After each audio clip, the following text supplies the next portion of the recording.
मुझे पता है इनकार करने वाले लोग अब भी यही कहेंगे कि कुरान अल्लाह का कलाम नहीं है। तो चलो एक और अमेजिंग न्यूमेरिकल मिरेकल आपके सामने रखता हूँ, इसको जरा झुठला के दिखाओ। दोस्तों कुरान में समुद्र लफ्ज 32 मर्तबा आया है और जमीन लफ्ज 13 बार आया है। आप सोच रहे होंगे कि ये तो कोई मेल नहीं बैठा है ना, लेकिन अगर आप इन दोनों नंबरों को जोड़ दे यानी 32 + 13 तो बनते हैं 45। अब भी कोई मेल नहीं बैठ रहा। सुनिए, साइंस कहती है कि हमारी पृथ्वी का 71.1% हिस्सा पानी यानी समुद्र है, जबकि 28.8% हिस्सा जमीन से घिरा है। अब आओ कुरान में दिए गए समुद्र और जमीन लफ्ज की परसेंटेज कैलकुलेशन करते हैं। दोनों नंबरों को जोड़ने पर बनते हैं 45। ठीक है, समुद्र का प्रतिशत निकालते हैं। 32/45 × 100 निकलता है 71.1% और जमीन का प्रतिशत निकालते हैं तो 13/45 × 100 आता है 28.8%। ये दोनों एग्जैक्ट वही प्रतिशत है जो आज हमें साइंस समुद्र और जमीन के बारे में बताती है। अल्लाहु अकबर। तो क्या अब भी कोई है जो अल्लाह की इस गणितीय कुदरत को झुठला दे? नहीं झुठला सकता। अगर कोई डाउट लगता है तो कुरान में ये सब चेक कर सकते हो। पूरी दुनिया इस कुरान में गलतियां ढूंढने में लगी पड़ी है, मगर आज तक एक जर्रा बराबर भी गलती इस कुरान में नहीं ढूंढ पाई, क्योंकि ये किताब उस वाहदहू ला शरीक की तरफ से है जिसने इस दुनिया को थाम रखा है, जिसने इंसानों, जिन्नों, जानवरों, पहाड़ों, समुद्रों, हवाओं सबको पैदा किया। वही हर शह को कंट्रोल करने वाला है, वही जिसकी तरफ हमें लौट कर जाना है, वही अल्लाह है। Wow, oh my god, this video was like the perfect one। जितने भी नॉन बिलीवर्स हैं उन लोगों के लिए बहुत ही बेहतरीन वीडियो मैं इसे कहूँगी।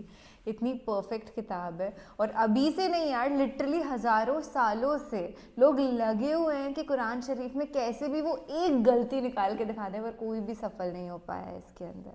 यूजुअली जितनी भी बुक्स हैं जो ह्यूमंस ने लिखी है, अभी वो डिफरेंस हो गया ना कि ये अल्लाह की किताब है और बाकी जो किताबें हम देखते हैं वो इंसानों की किताब होती है, non religious books I am talking about. तो उसमें गलतियां मिल जाती हैं क्योंकि इंसान गलती करने की ही मूर्त है। हम लोग गलतियां करते ही हैं और उसी से ही सीखते हैं, but not Allah. God, what to say now, this is beautiful.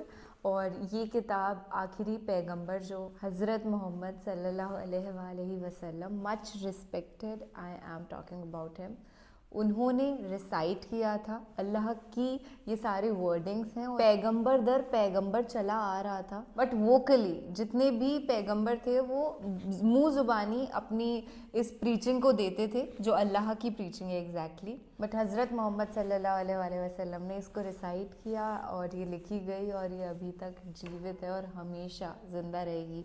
ये सच्चाई की किताब है। पहले मैं भी विश्वास नहीं करती थी, पर जब मैंने ना वो साइंटिफिक मिरेकल्स देखे और एक्चुअली जब साइंस से रिलेट करके देखा तो ये पता चला कि भैया साइंस तो अभी इन्वेंट कर रही है इन सब चीज़ों को, जबकि कुरान पाक में तो 1400 साल पहले ये सब कुछ लिख दिया गया था। तो तब मेरी भी आंखें खुली और उम्मीद है ऐसी बहुत सारे जितने भी इंसान इस धरती पे घूम रहे हैं उन सब की आंखें खुलेंगी और सब एक दूसरे से प्यार मोहब्बत करेंगे, क्योंकि कुरान पाक में भी यही लिखा हुआ है। नबी पाक भी सिर्फ और सिर्फ चैन, शांति, अमन, प्रेम में विश्वास रखते थे। और ना केवल इस्लाम पर, दुनिया के जितने भी रिलीजन्स हैं ना, सब सिर्फ और सिर्फ चैन, शांति, अमन, प्रेम में ही विश्वास रखते हैं, क्योंकि मज़हब को तो प्यार फैलाने के लिए बनाया गया था। ये दीन है ना, मज़हब नहीं सिखाता आपस में वैर रखना। ये तो इंसान है जो इस तरीके की बातें करते हैं लड़ने झगड़ने की। प्लीज़ हेट्रेड, नो हेट्रेड भाई साहब। आप यहाँ तक वीडियो के आ गए, I know you're a loving personality and you will always love each and every creature on this planet earth. खुश रहिए और मैं अल्लाह से दुआ करूँगी कि हम सबको कुरान पढ़ने की हिदायत दे। अल्लाह हाफिज़।